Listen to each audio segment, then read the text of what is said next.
Hello and welcome to today's video. In this video, I'm going to be walking around my backyard until I find a bug. And the first bug I see, I have to keep it as a pet. So I got my catching cup and we're just going to walk around until we find something. I think there's also a few rules we need to establish before we do this.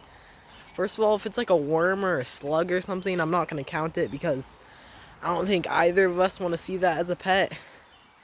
And I'm not going to count ants either because ants are kind of just so common. It's definitely probably going to be the first bug I see, and they're not that interesting. Just one ant as a pet isn't that interesting. Okay, technically we are finding stuff because there is a slug right here, but like I said, we're not going to count those because they're just gross.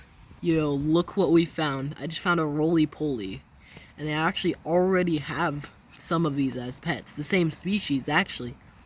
And that was actually my last video, but I'm going to build this one, my own enclosure. If it's even alive. It's not moving. So I'll go see if it's alive or not. Yo, okay, it's alive. So I think we're going to take this guy in as our pet. Okay, I've brought the isopod inside, and now all I got to do is make it its enclosure. Okay, this is the enclosure I'm going to use for him. If you're wondering where I got this is actually my old jumping spiders enclosure, at least the one that I got him in, like from the pet store. So I don't need it anymore because it's just temporary. So this is what I'm going to be using. In the dirt in this enclosure, I'm just going to use because it actually has some good stuff in it. Because I see pieces of bark, cocoa fiber, sphagnum moss, and charcoal, which is actually all good stuff that you can use for soil. And some of these stuff is actually recommended for isopod soil. So I'm going to keep it. Okay, the first thing I'm going to do is just spray the enclosure a little bit. Just get the dirt a little moist.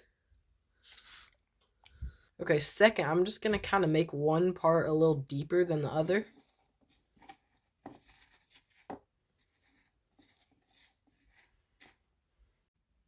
Nice. Now, where I kind of made it a little deeper, I'm going to add sphagnum moss. Okay, now I need to mist the sphagnum moss. Okay, I just added a leaf litter too.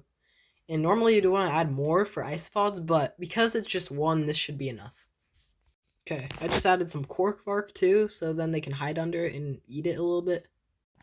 Then I also just added some rocks for decoration and just something for the isopod to climb on. Okay, I think it's time we put him in his new enclosure.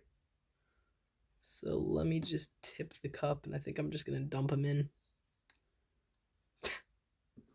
Okay, I heard a thud. Hopefully he's okay. Where is he? Oh, I see him. I'm going to let him settle in and kind of calm down a little bit because he's probably scared from getting caught and all that, but I'll check back in with you later. Okay, so it's probably been about an hour of just leaving our new isopod just kind of alone to just kind of settle in and stuff, and I can't find him, but I think that's normal because they sometimes hide and burrow and stuff when you first get them because they're just not used to an enclosure or they're just kind of on edge. I don't know. I had a wild caught isopod that probably just kind of stayed hidden for about a month or two, but now he's like my most active and social isopod out of all of them. So that's kind of normal. But since I can't find him right now, I'm just going to show you a clip of my other isopods while I talk. Before I end the video, I also need to name my isopod. So this isn't him right there. This is just one of my other isopods that I'm just filming just for the background. But we gotta name him, so we're gonna do that. Okay, I just used a random name generator and we got the name Jimmy. So that's kind of fun. I don't even know if he's a boy or not. I tried to check, but I just couldn't really tell. My original plan for this video was to keep the bug I caught as a pet for a week and then just release it back into the wild after that week. But since I have a bin for this isopod, instead of releasing him back in the wild, I'm going to put him in the bin because I actually need more isopods in the bin anyways. So, yeah, it's kind of a win-win. Also, since we didn't really get to see Jimmy much in the video, at least in his new enclosure, make sure you're subscribed so you can stay tuned and see what happens next with Jimmy and all my other pets. If you stayed around till the end, thanks, and see ya next time.